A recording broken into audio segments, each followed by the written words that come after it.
Hubo un tiempo en el que España dominaba el mundo, no una región, no un continente, el mundo entero. Sus barcos cruzaban todos los océanos. Sus ejércitos imponían su poder en distintos continentes y su riqueza era inimaginable. Pero lo que hace esta historia inolvidable es cómo todo terminó, porque el mismo imperio que creció más rápido que nadie también cayó de una forma que pocos vieron venir. Todo comenzó a finales del siglo XV. España acababa de unificarse. Después de siglos de guerra, los reinos de Castilla y Aragón se convirtieron en uno solo, y casi inmediatamente todo cambió. En 1492, una expedición financiada por España llegó a algo que nadie en Europa esperaba: un nuevo mundo, América. Al principio no entendían lo que habían encontrado. No sabían si era Asia o algo completamente distinto. Solo sabían una cosa: estaban ante algo enorme. Pero no tardaron en darse cuenta. Oro, plata, tierras más allá de cualquier imaginación, riquezas que Europa nunca había visto. Y en ese momento, España entendió lo que tenía delante y actuó rápido. Llegaron los conquistadores y con ellos todo cambió. Los grandes imperios comenzaron a caer: el imperio azteca, el imperio inca, civilizaciones que llevaban siglos en pie, derrotadas en cuestión de años. En pocas décadas, España controlaba enormes territorios al otro lado del océano, tierras inmensas, lejanas, pero llenas de riqueza. Y con ese control llegó algo aún más poderoso: recursos.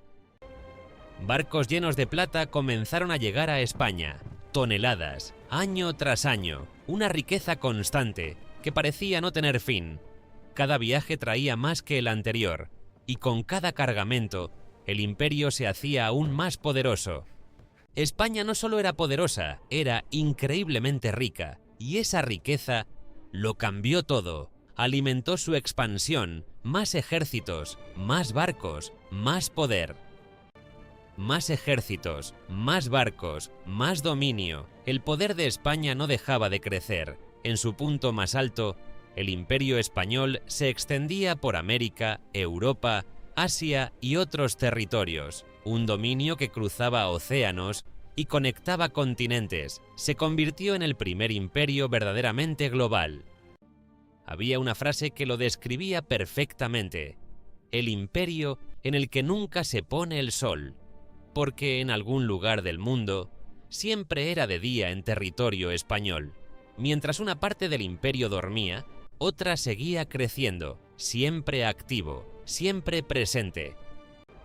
Parecía imparable, un imperio que nadie podía detener, pero bajo esa apariencia de poder, algo empezaba a romperse, una grieta silenciosa que crecía sin que muchos lo notaran. España dependía demasiado de la riqueza que venía de América, demasiado, y esa dependencia iba a tener un precio. Demasiado. En lugar de construir una economía fuerte dentro del país, España eligió el camino más fácil: dependía de la plata, de lo que llegaba desde el otro lado del océano, riqueza rápida, pero frágil, porque mientras el oro y la plata seguían entrando, la base real del imperio se debilitaba en silencio. Y eso tuvo consecuencias. No fue inmediato, pero empezó a notarse. Los precios comenzaron a subir, poco a poco al principio, casi imperceptible, pero pronto se volvió imposible de ignorar. La inflación se disparó, el dinero ya no valía lo mismo. Lo que antes era riqueza empezaba a perder su poder, y la gente empezaba a notarlo en su día a día. Lo que antes era riqueza comenzó a perder valor. La abundancia ya no significaba poder.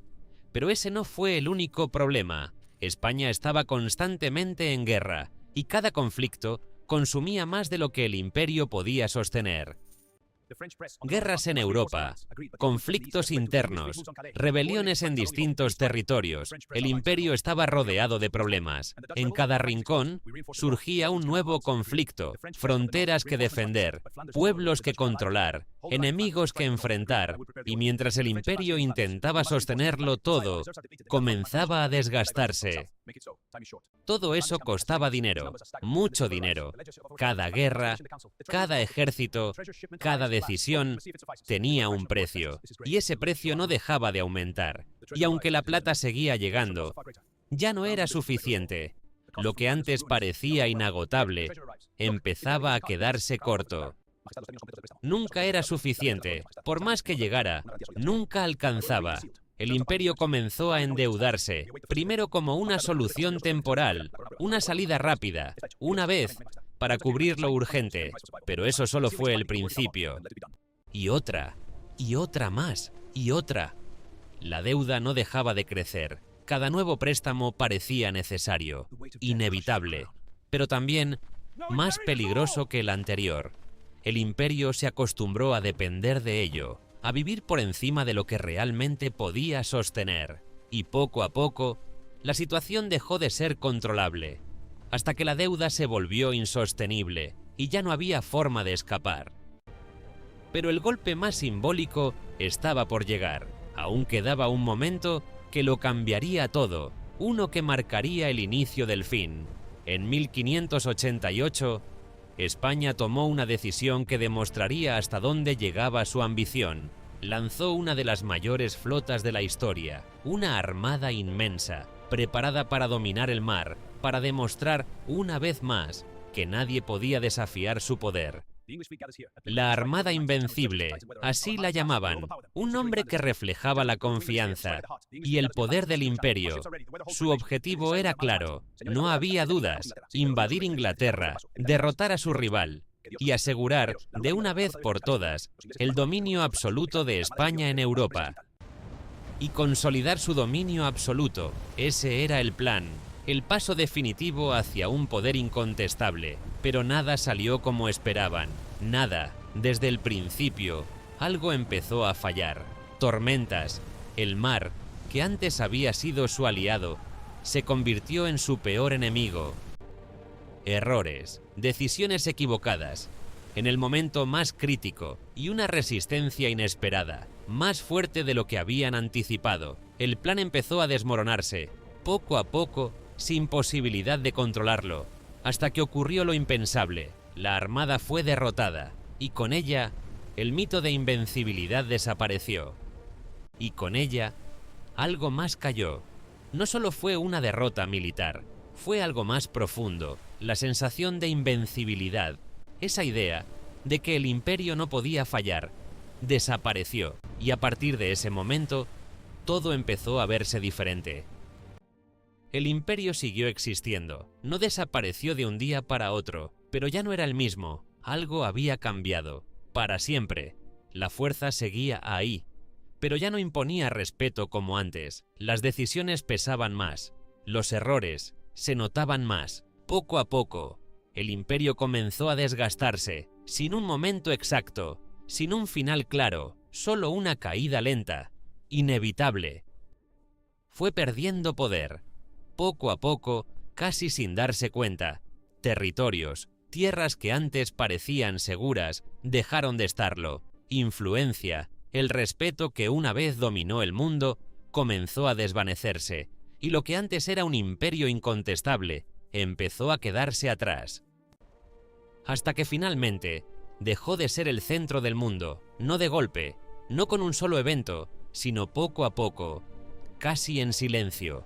Lo que una vez fue el mayor imperio de la historia, comenzó a desvanecerse. Su poder ya no marcaba el rumbo del mundo. Su voz ya no era la más escuchada, y lo que antes parecía eterno, terminó desapareciendo con el paso del tiempo. Y dejó una lección clara, una que se repite a lo largo de la historia. No importa lo grande que sea un imperio, no importa cuánto territorio controle, ni cuánta riqueza acumule, nada de eso garantiza su permanencia, porque incluso los más poderosos pueden caer. Si sus cimientos son débiles, todo lo demás termina cayendo, porque ningún imperio, por grande que sea, puede sostenerse sobre una base frágil, y tarde o temprano, la caída es inevitable. Si te gustan este tipo de historias, suscríbete, porque aún quedan muchas que nunca te contaron, y si quieres ver más videos como este, déjalo en los comentarios.